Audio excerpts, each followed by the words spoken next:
Oke, bismillahirrahmanirrahim. Assalamualaikum warahmatullahi wabarakatuh. Kesempatan kali ini saya akan menyampaikan materi kita tentang psikologi wawancara.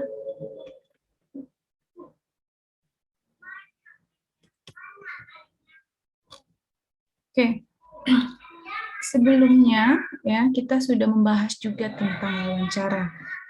Sekarang saya akan memberitahu selayang saja ya apa itu wawancara, yaitu suatu cara yang digunakan untuk mengumpulkan data, ya. Apa yang kita kumpulkan? Data, di mana peneliti ya mendapat keterangan secara lisan dari responden melalui suatu pertemuan. Nah, interviewers itu harus seperti apa sih? Nah, kita sebagai wawancara, apa sih yang harus kita lakukan? Yang pertama, membina hubungan yang baik, ya itu paling utama. Kemudian menguasai hal-hal yang diteliti. Ya kita harus menguasai dulu kan bahan yang ingin kita teliti, bahan yang ingin, permasalahan yang ingin kita bahas gitu ya kan. Kemudian menghindari pertanyaan yang memaksa. Nah, itu juga sudah kita bahas ya. Ini hanya mengingatkan kembali. Kemudian berdisiplin yang kuat. Nah, tepat waktu, on time. Kalau kita janjinya jam 10, jam 10 kita pergi jumpa dengan narasumber kita, ya kan? Jangan molor. Kemudian serius menjalankan tugas. Kemudian teknik wawancara, memperoleh sifat-sifat perseorangan. Oke.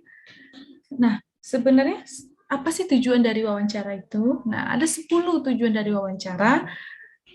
Pertama ya pasti ya, kita mendapatkan informasi, memberi informasi, kita membujuk, ya kan? Memecahkan masalah yang dari yang kita tidak tahu menjadi tahu, yang dari kita penasaran, ya rasa penasaran itu akhirnya sudah bisa dipecahkan gitu ya kan. Kemudian konsultasi, ya. Konsultasi masuk wawancara nggak? Ya iyalah, kan ada unsur tanya jawab juga di sana. Nah, kemudian mencari kerja, menerima keluhan, meninjau kinerja, banyak sekali ya. Tapi ini ada 10 yang saya rangkum. Kemudian memperbaiki atau memperingatkan seseorang. Nah, itu termasuk dalam tujuan wawancara. Kemudian mengukur stres. Nah, kita masuk pada bias wawancara. Nah, bias ini sering terjadi saat probing question. Nanti kita akan bahas itu apa probing ya pada slide selanjutnya. Nah, sumber bias itu timbul dari mana saja sih? Ya, pertama sifat-sifat dasar psikologis. Nah, tadi kita kan akan membahas tentang psikologis wawancara ya, wawancara psikologis ya. Nah, sifat-sifat dasar psikologis itu ada persepsi, persepsi, persepsi, persepsi. Jadi semuanya itu ada persepsinya, ya. Kemudian itu dasar dari psikologis itu sendiri. Ya kan, kalau saya bertanya kepada Anda, kan menurut persepsi Anda ya, bukan menurut persepsi saya, kan berarti kan kumpulan dari persepsi-persepsi. Nah, kemudian ada lagi namanya latar belakang, kemudian perilaku, ya. Perilaku itu merupakan resultan faktor psikis dan latar belakang. Jadi sudah gabungan, ya, gabungan dari psikis dan latar belakang, itu dia perilaku. Ya. Bias wawancara. Nah, ada dari interviewer dan ada dari interview. Interviewer itu ciri-ciri latar belakangnya seperti apa? Ya, umur, ya, pendidikan, status sosial, ekonomi, suku bangsa, agama, jenis kelamin. Kalau interview, ya kan? Ciri latar belakangnya seperti apa? Nah, ada umur, hampir sama juga ya, pendidikan, status sosial ekonomi, suku bangsa, agama, jenis kelamin. Nah, kemudian ya, dari faktor psikologis interviewer, ya, persepsi. Ya, ini termasuk pada bias wawancara tadi, persepsi. Kemudian sikap, harapan, motif, itu kan faktor psikologis. Kalau dari interviewnya bagaimana? Sama, ya, ada persepsinya di sana, ada sikapnya, ada harapan, serta ada motif. Kalau dari faktor perilaku, nah ini kadang kalau dari interview ini kita kadang salah bertanya, ya kan? Salah probing, ya kan? Kemudian salah motivasi, salah mencatat. Nah, ini termasuk ke dalam faktor perilaku. Kalau dari interviewnya sendiri ada namanya faktor perilaku ini respon terhadap pertanyaan atau cermat atau tidak cermat gitu. Bahasanya lain yang kita tanya, lain jawabannya gitu. Nah, bagaimana sih sebenarnya untuk mencegah bias-bias yang sudah saya beritahu tadi dari baik latar belakang, perilaku, ya kan? Nah, pertama kita harus menjalankan peran interviewer ini dengan profesional. Jika ada seorang interviewer yang meskipun baru berpengalaman tetap profesional dengan cara seperti apa? Kita banyak belajar, kita banyak melihat, kita banyak membaca, ya. Nah, kemudian ya,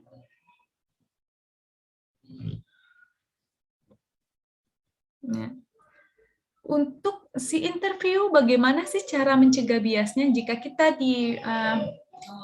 diundang atau dipanggil sebagai uh, interview ya sebagai seorang narasumber ya, ya tidak evaluatif dalam mereaksi responden maksudnya itu kita harus bagus merespon ya kan pertanyaan-pertanyaan yang diberikan oleh interview. Oke, teknik melakukan wawancara. Tidak mudah ya sebenarnya untuk melakukan wawancara ini ya. Istilahnya itu tidak asal-asalan gitu. Kita juga harus tahu teknik-tekniknya. Yang pertama menciptakan dan menjaga suasana yang baik. Nah, adakan pembicaraan pemanasan. Ya kan jangan to the point. Kan ada kemarin tipe-tipenya juga sudah dibahas ya. Ada yang suka menceritakan dulu tentang dirinya baru masuk ke pembahasan. Ada juga yang langsung to the point. Nah, ada yang tipe-tipe atau tipikal narasumber itu. Nah, kemudian kemukakan tujuan kita. Ya, kita memberitahu tujuan kita apa sih, ya kan? Jangan asal ingin ketemu aja, gitu, tapi tidak memberitahu tujuan sebenarnya. Kemudian timbulkan suasana yang bebas. Jangan merasa dia terbebani ya kan dengan masalah yang ingin kita lontarkan dengan wawancara yang ingin kita dapatkan hasil dari dia gitu ya kan. Maksudnya itu tidak memberikan beban pikiran kepada dia supaya apa? Supaya beliau bisa menjawab dengan bebas ya kan. Jangan kasih keterikatan atau menakut-nakuti ya. Nah, kemudian timbulkan perasaan bahwa ia adalah orang yang penting. Ya, sama, kalau saya menjadi narasumber juga seperti itu. Kita menghargai bahasanya ya, menghargai beliau, menghargai mereka. Kemudian kerjasama dan bantuannya sangat diperlukan. Ya tadi kita harus solid. Namanya kita kan membutuhkan jawaban ya kan dari pertanyaan-pertanyaan yang sudah kita siapkan. Nah, itu kita harus kerjasama. Kemudian, melakukan probing. Tadi kita sudah bahas, sudah saya singgung probing ya. Nah, sekarang kita jelaskan apa itu probing. Probing itu adalah probes ya, adalah cara menggali keterangan yang lebih mendalam dilakukan dalam hal pertama apabila jawaban tidak relevan dengan pertanyaan. Jadi kita ulang lagi, itu dia probing ya. Terus sampai kita menemukan jawabannya. Kemudian apabila jawaban kurang jelas atau kurang lengkap, ya itu dia namanya probing ya kan. Apabila ada dugaan jawaban kurang mendekati kebenaran. Nah, sehingga kita gali lagi, kita tanya lagi ya sampai mendalam. Itu namanya probing. Nah, penggunaan hendaknya dibatasi dan dilakukan secara bijaksana dengan tidak memberi sugesti untuk memberikan jawaban-jawaban tertentu serta selalu menjaga rapor yang baik. Nah, ya rapor yang baik itu seperti apa? Kita profesional, ya kita baik, kita jujur. Nah, itu rapor yang baik bagi mereka untuk kita. Itu yang harus kita jaga. Nah, kemudian ada lagi macam-macam probes ya. Tadi kita sudah bahas probing.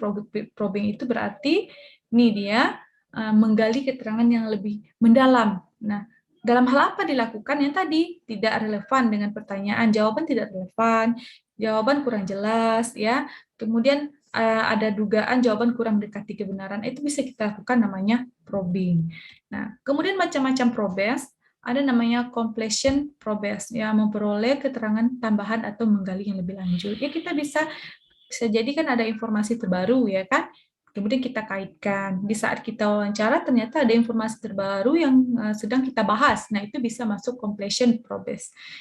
Kemudian ada namanya clarity probes. Usaha agar responden ya mau menjelaskan lebih lanjut. Itu kan namanya klarifikasi ya. Bahasa apanya kan bahasa asingnya clarity. Kemudian channel probes, mengetahui keterangan yang diberikan pendapat sendiri atau orang lain. Nah, kita nanya, ini informasinya dapat dari mana? Apakah memang informasi itu dari beliau sendiri atau dari orang lain? Itu namanya channel probes. Kemudian reactive probes, ya, untuk mengetahui perasaan responden terhadap hal-hal yang dikemukakannya. Ya, kita juga harus punya namanya ada aksi reaksi gitu ya kan.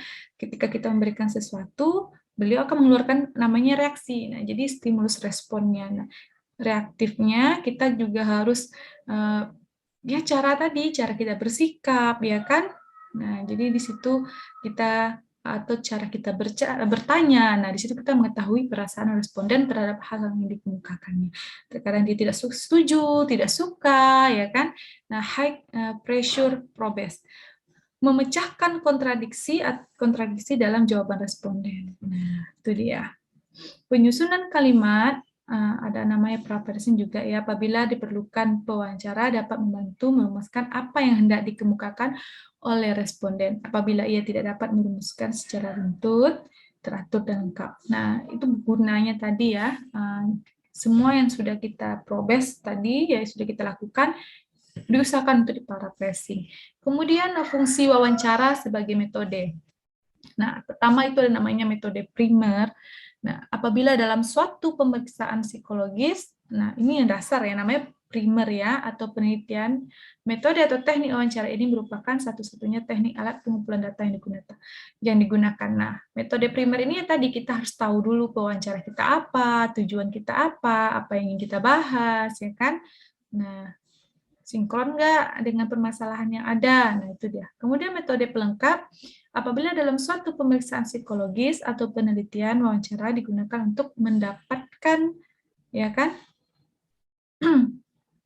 sebagai yang lain yang tidak dapat diperoleh dengan cara lain, misalnya observasi. Kita turun ke lapangan, ya, mengobservasi tingkah laku karyawan, kita tidak dapat mengetahui apakah ia bersungguh-sungguh dalam bekerja atau tidak melaksanakan wawancara.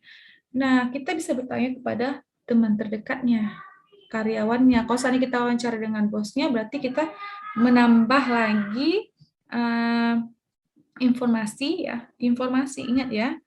Nah, informasi baik dari tempat dia bekerja seperti staf-stafnya. Nah, itu dia. Itu metode pelengkap. Kemudian ada lagi wawancara sebagai kriterium. Nah, apabila wawancara dipakai untuk menguji suatu data yang telah diperoleh ya dengan cara lain, yang diuji adalah kebenaran dan kemantapan data. Untuk itu, tingkat validitas dan reliabilitas dari kerangka wawancara harus sudah teruji. Ya, nggak boleh asal ambil aja. Nah, kalau kita punya data, mana datanya? Berarti sudah teruji data yang kita ambil untuk wawancara kita. Atau referensinya dari mana. Jadi harus ada bukti yang jelas, ya, referensi yang jelas, ya, ketika kita ingin bertanya data tersebut. Misalnya kita punya data, kita uji dengan wawancara, apakah benar atau tidak. Nah, itu bisa. Itu dia dikatakan dengan wawancara sebagai kriterium. Kemudian, bagaimana sih supaya komunikasi ini menjadi efektif, ya, efektivitas komunikasi. Kita harus menggugah dulu perhatian mereka. Ya banyak tadi ya, kita harus tahu tentang psikologis dia dulu, ya kan. Kita harus memulai dengan bahasa yang enak dulu, ya kan. Nah, itu dia, kita harus menggugah dulu perhatian mereka, kemudian timbulnya pemahaman pada diri penerima mengenai pesan, ya kan, apa yang ingin kita sampaikan. Nah, kemudian penerimaan pesan dengan baik oleh penerima dan mengerjakan pesan. Itu dia. Itulah yang dikatakan dengan efektivitas komunikasi. Saya menyampaikan materi ini, ya kan, Anda memahaminya, Anda menerimanya, dan Anda mengerjakan. Tutup, ya. Wassalamualaikum warahmatullahi wabarakatuh.